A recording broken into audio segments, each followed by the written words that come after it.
De alguna manera se preveía que las medidas de ajuste podían venir con un efecto shock, tal cual lo que se había adelantado un poquitito también tanto por el presidente como por su equipo económico, y lo que generó un poquito de sorpresa era la devaluación sobre el tipo de cambio, que todas las estimaciones previas arrojaban un valor de dólar oficial en torno a los 650 pesos. Finalmente terminó siendo de 800, acompañando por otras medidas que ya los diferentes medios se han hecho eco, pero lo que hay que ver es el resultado, y lo que más preocupa hoy es el impacto que va generando en términos de micro, producto de los incrementos, precio de los alimentos, precio de combustible y obviamente las desregulaciones y quita de subsidios que van a comenzar a implementarse a partir del 1 de enero. ¿Se estima que será gradual la quita de subsidios? No tenemos precisiones todavía de cómo se va a implementar y la forma que el equipo económico finalmente va a terminar dándole. Lo cierto es que lo que se ha apuntado hasta ahora es a tratar de reducir lo inequitativo que representan los subsidios, sobre todo para la región del AMBA, respecto a la discriminación que se genera para el resto del país. Porque en gran parte de las provincias del interior, las tarifas que ya pagamos en términos de el servicio público de transporte, de energía eléctrica, de gas y demás, tienen valores muy por encima de lo que actualmente se paga en el AMBA. Entonces lo que hay que ver es cómo se va desarrollando esa implementación. Yo particularmente estimo en una lectura muy propia que sí, que tendrá que ser gradual, porque ya nos queda prácticamente nada. Tenemos medio mes hasta el 1 de enero, y eso significa un trabajo muy arduo y los diferentes frentes que tiene que afrontar hoy el equipo económico. Así que entiendo que probablemente se tienda a ir en un esquema gradual, pero que tampoco te puede llevar mucho tiempo, porque los resultados que necesita el gobierno son contrarreloj. Entonces estimo que si se aplica algún sistema gradual va a tener que ser por muy corto de tiempo y tratar de avanzar lo más rápido que pueda. A su criterio, estas medidas que van a tener, de hecho, un impacto social importante, ¿eran necesarias para tratar de sanear la economía? A nivel macro sí, el inconveniente que se genera es sobre la micro. ¿Por qué? Porque justamente es ahí donde lo sentimos los ciudadanos de a pie. Esto es que tengas incrementos en precios de la canasta de alimentos que han estado por encima del 60%, aumentos sobre el precio de combustible, y todo esto lo que te va generando es un incremento sobre la inflación. Este dato del 12,8 que se dio a conocer para noviembre a nivel nacional y que ya te lleva al 161% interanual, ¿qué significa? Que el valor de diciembre y seguramente va a estar en un piso del 20%, y a su vez con un crecimiento mucho mayor para enero. Entonces, lo que hay que ver es los bolsillos, hasta dónde pueden resistir estas medidas que son necesarias para estabilizar la macro, pero repito, pegan muy fuerte en la micro. ¿Qué cambios puede generar si finalmente consigue modificar la forma en que se establece el incremento para el sector de pasivos, para los jubilados?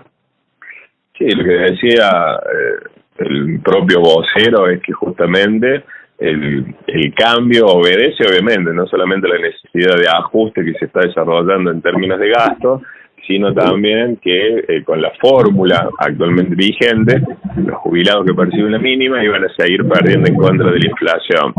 A ver, ¿es cierto esa situación? Sí, pero lo que termina pasando es que el sector de los jubilados de la mínima termina siendo el sector más castigado, porque hoy están recibiendo, junto con el bono, más el medio aguinaldo, un valor, los que perciben la mínima, que esté por encima de los 200.000 pesos, 230.000 pesos aproximadamente. Pero después en enero, la realidad va a ser muy diferente, porque el bono era vigente hasta ahora, y si vos le sacas también la percepción del medio aguinaldo, ¿qué va a volver a pasar? Y que probablemente estén levemente por encima de los 150.000 pesos. Entonces, aquellos que tenemos de cerca, y me toca particularmente por el caso de mi padre, por ejemplo, que percibe una jubilación mínima. Entonces vos decís, ¿cómo hace un jubilado que ni siquiera alcanza a cubrir una canasta básica alimentaria?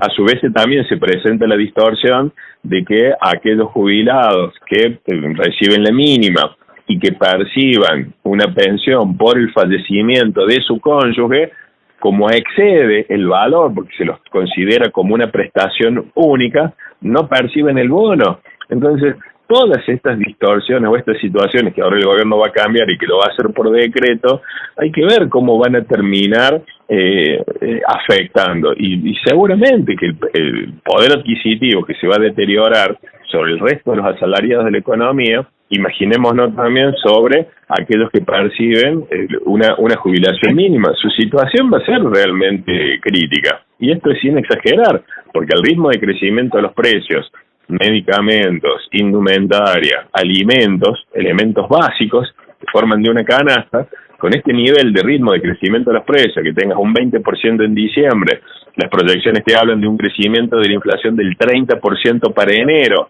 y que tienda a bajar recién durante el mes de febrero, presenta un escenario muy complicado. Más allá de lo que impacte en lo que pueda generar de ahorro o de poder resolver la cuestión del gasto, la sociedad civil está esperando un gesto de también, como tanto lo había anunciado el presidente, de recortar en otros sectores, ¿no?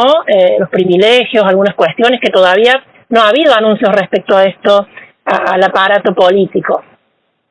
Justamente, a ver, lo que uno tiene que tener en cuenta es que todo lo que se vaya anunciando en esa medida, de las revisiones de los contratos, que fue uno de los que anunció el ministro Caputo, esto de revisar y dar de baja todos los nombramientos, el incorporamiento a la planta estatal que se ha desarrollado durante el último año, como asimismo producir una revisión exhaustiva de los diferentes contratos y personal que está en los diferentes ámbitos de la administración pública, ver de los diferentes ministerios, esto el de haber reducido la estructura ministerial, las orgánicas que hacen el Estado Nacional, son gestos, pero son en cuentagotas.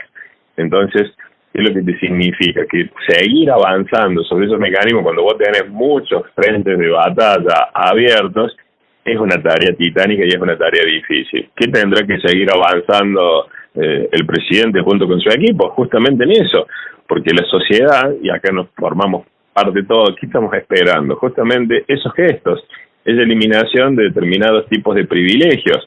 Y si hay una situación realmente de ajuste que tiene que pagar la sociedad, entre comillas, esto es en términos de poder adquisitivo, de menor consumo, de los incrementos que tenemos que afrontar en estos días que ya lo estamos viviendo, eso también se traslada y que uno lo pueda ver en forma concreta en lo que va pasando en la política. Hoy vimos solamente esto, lo que son de los anuncios que se desarrollaron el martes, y habrá que ver cuál es lo que continúa fundamentalmente para que el resto de la sociedad tome y le diga, está bien, el costo no siempre lo terminan pagando los mismos.